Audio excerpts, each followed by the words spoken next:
Ever since Sony and Disney's stalled negotiations reached the public, people have wondered if there will be a resolution before it's too late for a third Spider-Man movie. Currently, Tom Holland has one more movie left on his contract, while director Jon Watts is a directorial-free agent. This puts the Spider-Man franchise on fragile grounds, as we could see a situation where Tom Holland walks away altogether. This likely wouldn't happen though without Sony pushing back, as Tom also has a few projects in the future produced by Sony. For Disney, it puts them in an awkward situation as they positioned Spider-Man to be the new lead superhero of the MCU without Iron Man leading the charge. Regardless of decisions made in the coming days, we think that Disney will win this battle against Sony, and here's some of the reasons why.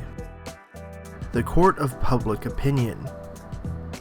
This is a powerful thing, especially in the age of the internet. While details of the negotiations are largely behind the scenes, details have been leaked by news outlets around Hollywood. According to them, Disney was creatively producing, casting, writing, and having their teams edit both Homecoming and Far From Home. Because of this, they offered to co-finance future Spider-Man films with an expectation of 30 to 50%, instead of the original 5% they made the deal with. Along with this, Disney wanted Kevin Feige to receive proper producer credits on Sony Marvel projects, as he has done uncredited work in a creative capacity on films such as Venom. Sony appeared to be shocked and hesitant to believe Disney's new demands were justified, which is at the core of rough negotiations. Based on this information though, Disney doesn't look so bad. Sony has infamously mistreated the Spider-Man brand on film, excluding Into the Spider-Verse, ever since Sam Raimi's Spider-Man 2. The leaked Sony emails also reveal pretty clearly how lost the Sony executives were in developing Amazing Spider-Man 2. Since Disney was offering to co-finance half the future film's cost, it makes sense along with creatively producing the movies they'd want a larger cut of profits. After all, nobody thinks Sony was responsible for Far From Home breaking $1 billion. Sony Pictures brand being less than Disney's MCU machine. The distrust of Sony's creative handling of the Spider-Man movies will help push the favor towards Disney. Fox saw firsthand how indifferent fans could be to a Marvel-based superhero film with a negative reception and no connection to the MCU, like with Dark Phoenix.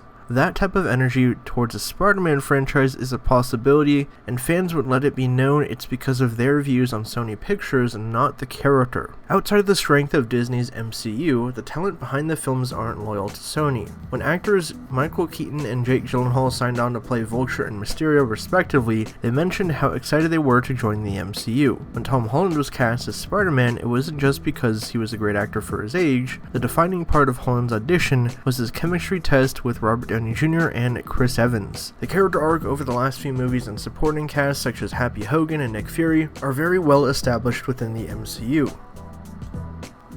Final thoughts.